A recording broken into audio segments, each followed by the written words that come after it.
Welcome back. In the previous steps, we played with EC2 instances. We launched up a number of EC2 individual instances and played with them.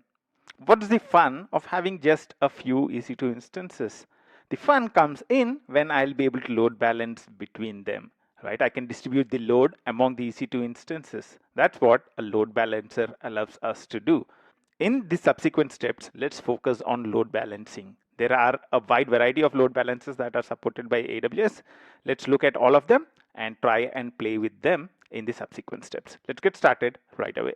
Elastic Load Balancer is a service provided by AWS that would enable you to distribute load among multiple EC2 instances. So you can create an n number of EC2 instances and distribute load between them using an Elastic Load Balancer.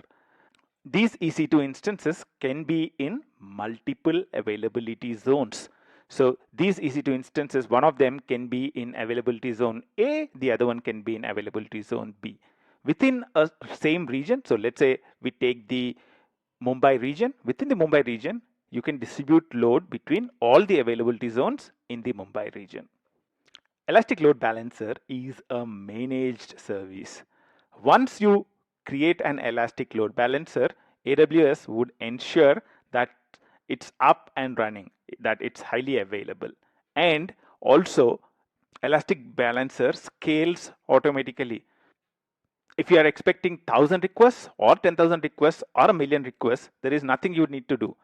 Elastic Load Balancer would automatically scale to handle huge loads. Whenever we create an Elastic Load Balancer, it can either be public or private. Public is accessible over the internet. Private is restricted to a specific internal AWS network. So you can create load balancers of both kinds. And the most important thing that an Elastic Load Balancer does is distribute load only to the healthy instances. Let's say there is a problem with this specific EC2 instance. You don't want to send requests to that instance. The way Elastic Load Balancer achieves that is by using something called a health checks. So you can configure a health check on the load balancer that would check the health of an EC2 instance, and if the EC2 instance is not healthy, then the load will not be distributed to it.